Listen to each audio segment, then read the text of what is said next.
Nadir, hoş gelmişsən. Safa gətirmişsən. Büyük Fatma xanım da gəlib Respublikamızın xalq artisti. Can.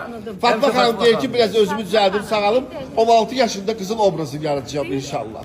16 nədir? 13.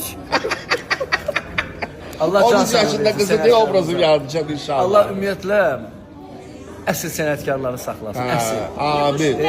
Bu sənətə gəlib elə belə gəlib gedənlərdənsə onlar da Allah Ay sağ ol. saxlasın. Əsl sənətkarlar. Valla mən özümə heç vaxt sənətkar demirdim, amma indi sənətkarım. Özdə bax beləsindən. Maşallah. Yadda qalan, sevilən.